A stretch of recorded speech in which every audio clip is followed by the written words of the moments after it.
जब आप कुदरत के साथ खिलवाड़ करेगी तो कुदरत भी एक दिन आपके साथ खेल खेलेगी, और कुदरत जब आपके साथ खेल खेलने लगेगी फिर उसके बाद ना आपके सर के ऊपर कोई छत होगा ना नीचे ज़मीन होगी। ये आज मैं इसलिए बोल रहा हूँ कि एक रिपोर्ट आई है कलकत्ता के बारे में, जियोलॉजिस्टिक माहिरीन की एक्सपर्ट की एक रिपोर्ट आई है। अगर आप पूरी रिपोर्ट पढ़ेंगे तो आपके पांव तले ज़मीन खिसक जाएगी। एक बार सोचने में मजबूर हो जाएंगे। कलकत्ता शहर में जो ऊंची ऊंची इमारतें और ये मकानात बन रहे हैं, एक दिन ऐसा दिन आएगा ये तमाम इमारतें ज़मीन बोस हो जाएंगी, ज़मीन में चली जाएगी। आखिर क्या है ये रिपोर्ट, आइए हम बात करते हैं। आप देख रहे हैं इंसाफ न्यूज़ ऑनलाइन। अगर आप पहली मर्तबा हमारे चैनल को देख रहे हैं हमें सब्सक्राइब ज़रूर करें, और अगर आप फेसबुक और दीगर सोशल मीडिया प्लेटफॉर्म पर देख रहे हैं तो फॉलो करना न भूलें। एक और दरखास्त है कि इस पूरे वीडियो को आखिर तक देखें। चैनल ये पसंद आ जाए तो कमेंट करना न भूलें। जियोलॉजिस्टिक यानी माहिरीन अर्जियात जिसको उर्दू में बोल सकते हैं, या पर्वतिक वैज्ञानिक जिसको हिंदी में बोलते हैं, उनकी एक माहिरीन की एक टीम ने कलकत्ता के मुख्तलिफ इलाकों का सर्वे करने के बाद एक रिपोर्ट दी है कि कलकत्ता शहर का जो काली घाट का एरिया है वो एरिया में बहुत तेजी से हालात बदल रहे हैं। उस इलाके में इन दिनों कई इमारतों की गिरने की खबर आई है। आखिर इमारतें क्यों मुनहदिम हो रही हैं और ये रिपोर्ट क्या कहती है? माहिरीन ने बतलाया है कि दरअसल ये जो मिट्टी है, जो कोई भी इमारत बनती है, तामीर होती है, तो उस मिट्टी की जांच की जाती है कि किस तरह की मिट्टी है। तो माहिरीन बताते हैं कि मिट्टी की जांच करने के बाद मिट्टी के एक तह दो तह तो बताया जाता है कि मिट्टी ठीक है, लेकिन नीचे वाली जो मिट्टी है, बिलखुसूस काली घाट के एरिया वाली और गंगा किनारे जो एरिया है उसके नीचे की तह में ये मिट्टी है वो इंतहाई दरार वाली मिट्टी है, और उस मिट्टी के हालात में तब्दीली आती रहती है। उसकी वजह से ज़मीन की बदलती रहती है और ये इमारतें बुलंद गिर जाती हैं। इस रिपोर्ट को लिखने वाले एक मशहूर साइंटिस्ट हैं सुजीव कुमार। सुजीव कुमार ने ये अपनी एक रिपोर्ट में बतलाया है कि 1500 साल पहले काली घाट का जो एरिया था ये जजीरा नुमा था, एक सागर एरिया था, चारों तरफ से पानी था और ये आबादी थी। लेकिन इंसानों ने क्या किया कि आप कलकत्ता शहर में भी पहले कई तालाब हुआ करते थे, तो काली घाट के इलाके को धीरे धीरे तालाब मिट्टी भर भर के लोगों ने ज़मीन बना दिया और तालाब और ख़त्म हो गया। उसके बाद अब यहाँ पर इमारतें बन रही है। तो ये बताते हैं कि 1500 साल पहले वो इलाका जो था पूरा का पूरा जजीरा था, पानी चारों तरफ था, वो सिर्फ बीच में एक आबादी थी। जब वो जजीरा था, अब जजीरा ख़त्म होकर आबादी बन गई है, अब वहाँ इमारतें बन रही है। तो सुजीव कुमार कहते हैं कि मिट्टी तो चिकनी है ऊपर वाले हिस्से में, लेकिन नीचे वाले हिस्से में दरार है। उसकी वजह से निचली सतह पे ज़मीन का जो 4-5 जो लेयर है उस लेयर में मिट्टी तब्दील हो रही है और इसका असर पूरे इलाके में पड़ रहा है। और ये बताते हैं कि सिर्फ काली घाट में नहीं बल्कि गंगा किनारे 3 किलोमीटर इस तरफ, 3 किलोमीटर दाएं बाएं, ये जो पूरा इलाका, उसको काली घाट फॉर्मेशन का नाम दिया गया है। सूरत हाल को जो हुआ है उसको काली घाट फॉर्मेशन का नाम दिया गया है। ये बताते हैं कि कलकत्ता, हावड़ा और नॉर्थ 24 परगना, साउथ 24 परगना पूरा इलाका इससे मुतासिर हुआ है। लेकिन आखिर ये हुआ क्यों है? अचानक इस तरह की बातें क्यों हो रही है? कुछ माहिरीन ने कहा कि आज जो ये मकाला में दावा किया गया है ये हम तो 6 साल पहले ही जान गए थे कि यहाँ पर इस तरह की तब्दीली हो रही है। लेकिन माहिरीन ये बताते हैं कि आखिर हो क्या रहा है, क्यों हुआ ये सूरत हाल इतने सालों के बाद। 1500 साल कबल वहाँ पर जजीरा था, अब जाके ये सूरत हाल क्यों पैदा हो रही है? और उसकी माहिरीन ने कई वजूहात बयान की है। उसकी पहली वजह यह है कि कलकत्ता, हावड़ा, नॉर्थ 24 परगना, साउथ 24 परगना में ज़ेरे ज़मीन जो पानी की सतह है, जो ज़मीन के नीचे जो पानी का जो लेवल है दिन ब दिन नीचे जाता जा रहा है। मिसाल के तौर पर अगर पहले 100 फीट पे पानी मिल जाता था ज़मीन नीचे, अब वो 150 फीट के बजाय 200 फीट नीचे पानी चला गया है। जब ये माहिर बता रहे हैं कि धीरे धीरे कलकत्ता की जो मिट्टी है, ज़मीन है, खुश्क हो रही है और नीचे से पानी कम होता जा रहा है। अब ये भी है कि जो पानी आप ऊपर ज़मीन से जो पानी खींच रहे हैं, मकदार में पानी नीचे से निकाल रहे हैं, उस मकदार में पानी ज़मीन के नीचे नहीं जा रहा है। कोई भी ज़मीन आबाद कब होती है? जब उससे पानी भी निकालिए, उससे पानी भी जाए।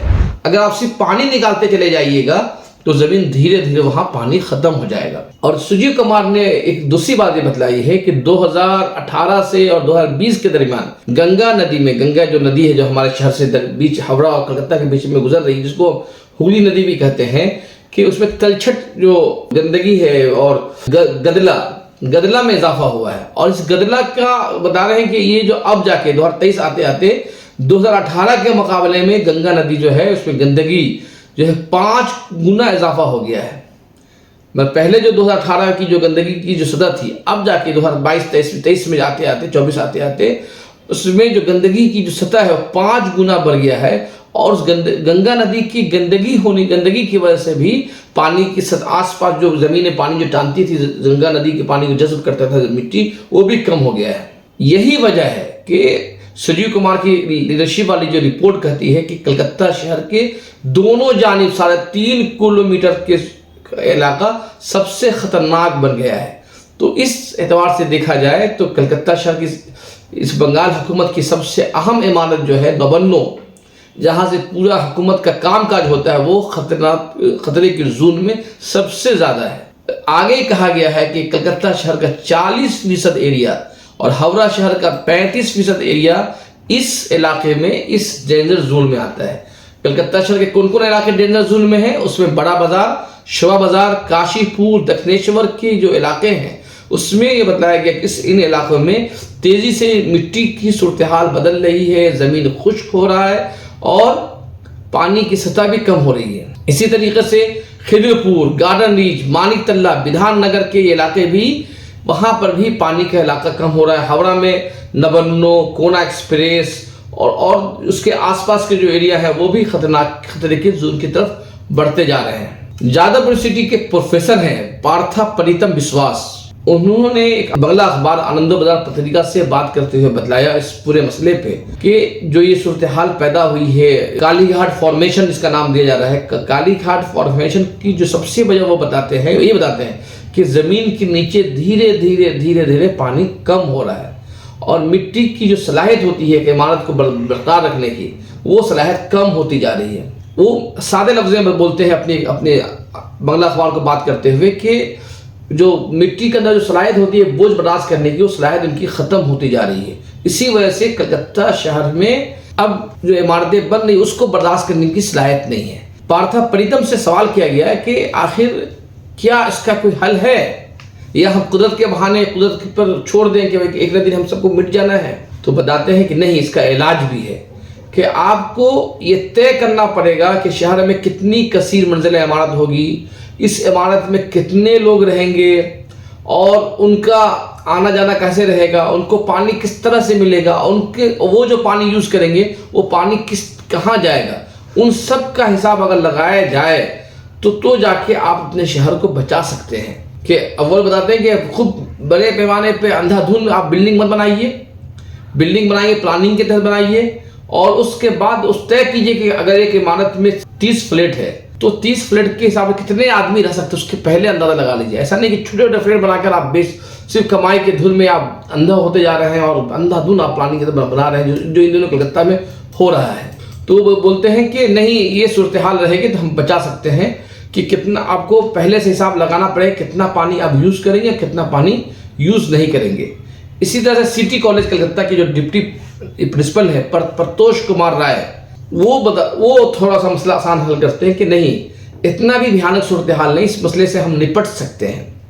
वो बोलते हैं कि इसका आसान तरीका ये है कि मिट्टी के नीचे पानी की कमी है तो उसको रिचार्ज भी, जैसे आपके मोबाइल का पैसा एडवांस ख़त्म हो जाए तो आप पैसा डाल के रिचार्ज करते हैं, तो बोलते हैं कि अगर मिट्टी अगर ज़मीन नीचे जो पानी कम हो रहा है तो उसको रिचार्ज कर सकते हैं। रिचार्ज करने की सूरत हाल किया है, वो ये बोलते हैं कि जगह जगह कुआं खोदिए, उसमें पानी रिजर्व कीजिए तो उसके पास उसके आसपास का जो ज़मीन का एरिया है वो खुश्क से तर होगा, फिर ज़मीन की सलाहियत बढ़ेगी। अब अगर इस रिपोर्ट को देखा जाए तो देखिए कि कलकत्ता शहर के जो 2 बड़े मुस्लिम इलाके हैं, तोपसिया और एक नई आबादी बसी है पंचन्नो, गुलशन कॉलोनी जिसको कहा जाता है, उन सब इलाकों को बड़ी पैमाने पर तालाब को पाट करके बनाया गया है।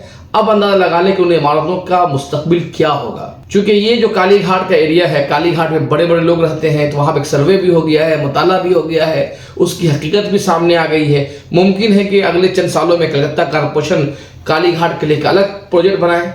लेकिन हमारा सवाल ये है अपने नाजरीन से, कारीन से, कि आपका जो इलाका है, तोपसिया का इलाका, पंचन्नो ग्राम, गुलशन कॉलोनी, या जो जिन इलाकों में सबसे ज़्यादा तालाब को पाटा गया है, उसका क्या होगा? अगले 10 सालों में गुलशन कॉलोनी का मुस्तकबिल क्या होगा? अंदाज़ा लगा सकते हैं कि आप जिस इमारतों को, जिस ख्वाब लेकर मकान खरीद रहे हैं, वह कहीं आपका सपना, ये बिल्डर, ये गैर कानूनी तामीर करने वाले चकनाचूर न हो जाए। 10 साल के बाद मालूम हो कि भाई बिल्डिंग खाली करना है, ये इमारत टूट रही है। इसलिए आप कोई भी मकान खरीदें उससे पहले आप पूरी प्लानिंग देख लें, तजिया करवा लें, रिपोर्ट देख लें कि इमारत कितनी महफूज है, उस इमारत का फ्यूचर क्या है, उसके बाद ही आप कोई इमारत खरीदें। आप देख रहे थे इंसाफ न्यूज़ ऑनलाइन। बहुत बहुत शुक्रिया।